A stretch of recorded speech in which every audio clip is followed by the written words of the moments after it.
বিরোধীদের জন্য প্রশ্ন 3টা, আপনারা যারা মুমিন তাদের জন্য 4টা, আপনাদের জন্য একটা বেশি। আলহামদুলিল্লাহ কোন?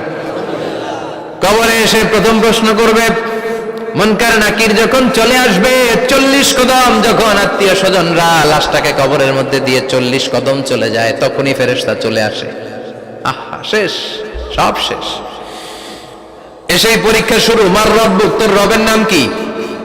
চিল্লায় বলেন, আমাদের রবের নাম কি? আমরা বলবো রব্বি আল্লাহ, আল্লাহ আমারে রব।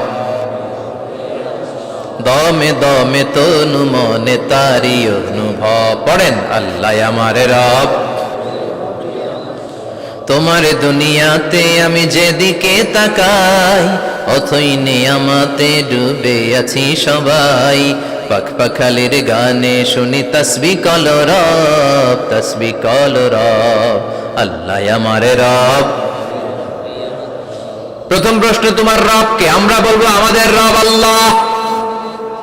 দ্বিতীয় প্রশ্ন, ওমা দীনু, তোমার ধর্মের নাম কি? আমরা কি বলবো? তৃতীয় প্রশ্ন, বিশ্বনবীর চেহারা দেখিয়ে বলা হবে আতারিফু হাদার রাজুল, এই লোকটারে চিনো নাকি? আমরা বলবো চিনি, আমাদের প্রাণের নবী, ঠিক কি না?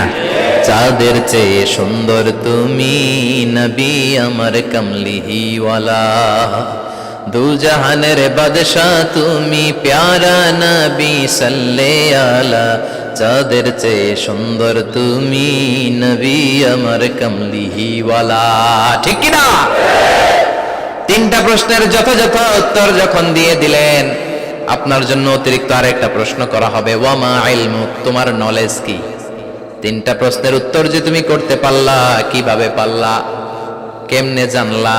নকল করে বলছো নাকি জেনে বুঝে আসছো? নকল হয় না? এখন তো পরীক্ষা চলতেছে বোধহয়। কি পরীক্ষা? এসএসসি পরীক্ষা। নকল হয়? কৃষ্ণপুরে নকল নাই না?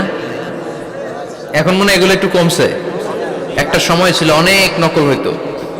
পাঞ্জাবের ভিতরে নকল, পকেটে নকল, টুপির ভিতরে নকল, মৌজার ভিতরেও নকল। এমনকি মেয়েরাও নকল করে পরীক্ষার হলে আসে না নাই? স্কেলের মধ্যে লিখে নিয়ে যায়, হাতের মধ্যে লিখে নিয়ে যায়, ওড়নায় লিখে নিয়ে যায়, কাপড়ে লিখে নিয়ে যায়, আসে না নাই? ফেরেশতারা বলবে নকল করছো নাকি? কেমনে জানলা? 3টা প্রশ্নের উত্তর তুমি কেমনে বললা? আল্লাহ তোমার রব, ইসলাম তোমার ধর্ম, এই লোকটা বিশ্বনবী, কেমনে চিনলা?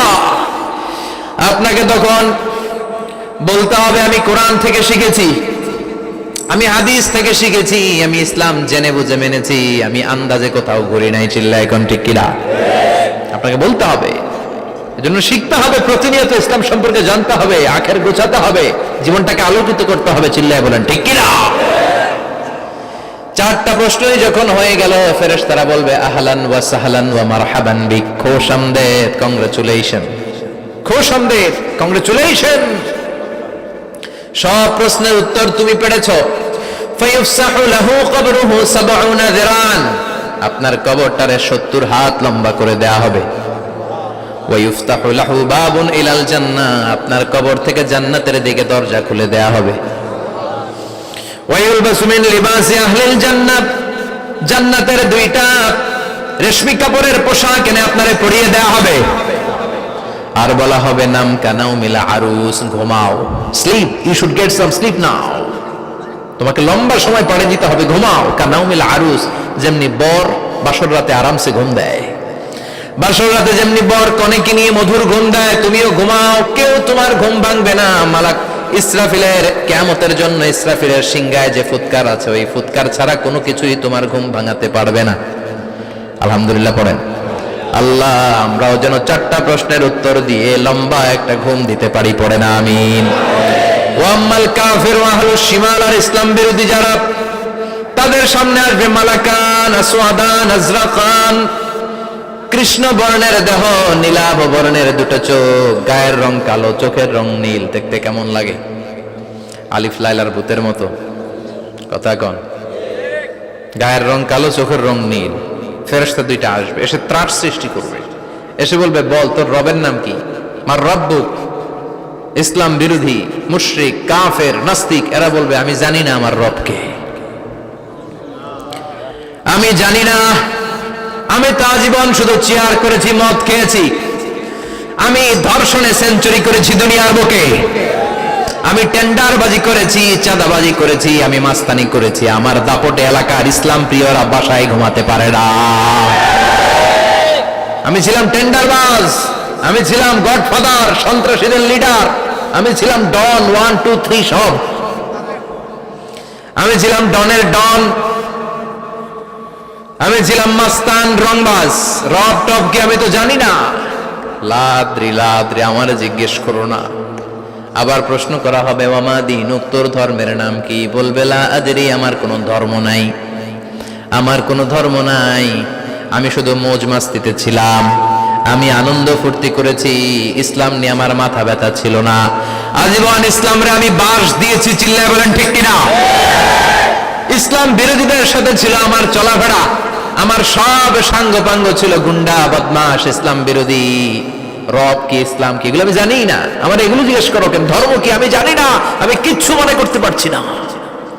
3 নাম্বার প্রশ্ন করা হবে আচ্ছা আরিফ হাদার রাজুল, দেখো তো এই লোকটারে চিনো কিনা? কয় না, চিনি না, তবে মনে হয় এই লোকটারে দুনিয়ার বুকে আমি গালি দিতাম, এই লোকটার বিরোধিতা করতাম, ব্লগের মধ্যে এই লোকটার ব্যাপারে কুৎসা রটনা করতাম, এই লোকটার কার্টুন বানিয়ে আমি হিংসা ছড়িয়ে দিতাম, এই লোকটার ব্যাপারে আমি এলাকার মধ্যে অপপ্রচার চালাতাম। ফেরেশতারা বলবে তাই? এই ছিল তো ডিউটি। দাঁড়া, এখনই আমাদের খেলা শুরু, এখনই শুরু। ফায়ুতরাকু বিমাতারিক মিন হাদিদ, লোহার একটা হাতুড়ি দিয়ে মাথা থেকে পা পর্যন্ত পিটানো হবে, পিটিয়ে ওর গোশতের হাড্ডিগুলোকে থেতলে ফেলা হবে। ওয়ায়ুকালু লিল আরদি ইলতাইমি, কবরের দুই পাশের মাটিরে বলা হবে এবার দুই দিক থেকে তোরা চাপ দে, চাপ দেয়া হবে। ধাক্কা ধাক্কি করেও সে সুবিধা করতে পারবে না, মাটি আস্তে আস্তে আস্তে আস্তে দেহের দুই দিকে লেগে এমন জোরে দুইটা চাপ দিবে, ফাতাখতালিফা আদলাউহু, তার ডান পাশের পাজরের হাড্ডি বাম দিকে ঢুকে যাবে, বাম দিকের হাড্ডি ডানে চলে যাবে। বিশ্বনবী বললেন এই হাতুড়ি দিয়ে পিটানোর শাস্তি, কবরের চাপ দেওয়ার শাস্তি চলতেই থাকবে হাত্তাল কিয়ামা, কিয়ামত পর্যন্ত। আল্লাহ কবরের শাস্তি থেকে আমাদের বাঁচাও। আমরা এই আযাব পেতে চাই না, আমরা যেন ঠিকভাবে কবরের 4টা প্রশ্নের উত্তর করে দিয়ে লম্বা ঘুম দিতে পারি। আল্লাহ তুমি তৌফিক দাও।